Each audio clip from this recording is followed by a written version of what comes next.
Hey, it's Debra Poneman, founder of Yes to Success seminars, where we share knowledge and tools for you to live your ultimate life. Ageless, anti-aging for your brain, your body, and your future, and the awake method because, well, it's time for all of us to wake up. So I'm about to share with you a story that I've shared before, but I've decided it's time to share it again because every time I do, it inspires me. And I'm in the mood for some inspiration. So beginning back in, I think it was about 2012 or 2013, I would look forward every year to attending an inspirational gala put on by the Unstoppable Foundation, a nonprofit that builds schools and provides education and clean water to children, mostly girls, in Africa. And every year, the Unstoppable program is filled with celebrity speakers and big names like Nelly Furtado and NFL Hall of Famer Warren Moon, Dylan McDermott was there, Maggie Q, even the iconic Paula Abdul. But no one has ever inspired me like a young girl from Kenya who flew in to share her story at the gala in 2016. Her name was Susan, and her life was typical of girls in her community, fetching water, helping her mother cook and care for her younger brothers and sisters until she was a young teen, at which time she'd then be married off and start having babies of her own. Susan's impoverished village had no school. In fact, the closest school was almost 8 miles away, and there were no cars in her part of Africa. So very few young people went to school in her region, especially if you were a girl. Only through sheer determination was she able to complete primary school, and she did graduate at the top of her class. And then she worked incredibly hard as her dream was to qualify to fill one of only 40 positions available for girls out of the almost 1,000 who applied to the only secondary school for girls in the entire region. Well, the day came when the list arrived of the 40 girls who were chosen to fill the spots.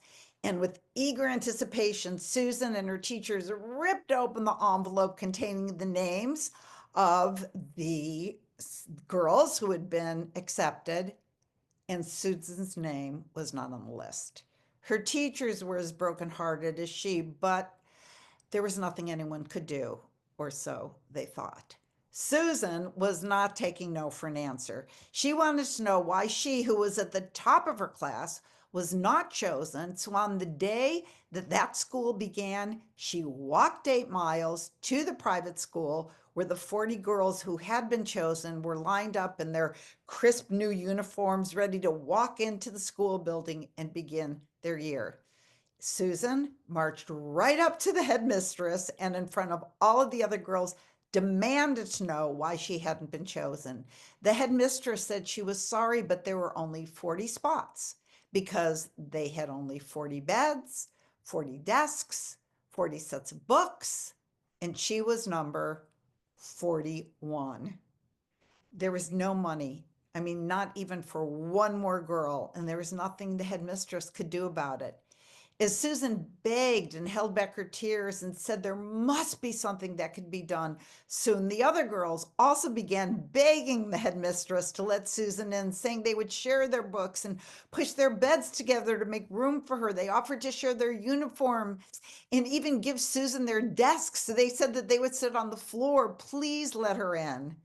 Well, perhaps you can figure out the rest of the story since Susan was flown in from Kenya for the Unstoppable Gala to thank the donors for supporting her secondary school from where she had just graduated, number one in her class, and was on her way to nursing school. What struck me most about this story was how fearless this young girl was. She didn't care if the other little girls laughed at her. She didn't care if the headmistress reprimanded her and sent her home. She didn't care if she looked like she was begging. She knew what she wanted, and she was fearlessly determined to make her vision come true. How many times have you let fear stop you? How many times have you backed off and shrunk with the first no? And worse yet, how many times have you let other people's opinions or what you think they're going to think about you cause you to let go of your dreams? Would you have had the courage to do what Susan did, or would you have just accepted your fate? Fear will also be there, no matter how successful you become. Success doesn't mean you'll never be afraid. It simply means that if you really want to live a life you love, a life filled with true success, you can't let the fear stop you. So I invite you to notice what you do when you're faced with fear. I do a lot of things when I'm faced with fear, like feeling where the fear is in my body and breathing into it and even thanking it, and then asking it what it's there to teach me. I ask myself, how can this situation turn out better than I can even imagine? But most of all, I think of Susan and asked myself, what would Susan do? And then I move courageously forward, knowing that everything any of us wants, every dream we hold is waiting for us on the other side of our fear. And I'll end with a quote from Mandy Hale, who is the author of Single is the New Fabulous, who said, "It's okay to be scared. Being scared just means you're about to do something really, really brave." So have a good week and be really brave. See you soon.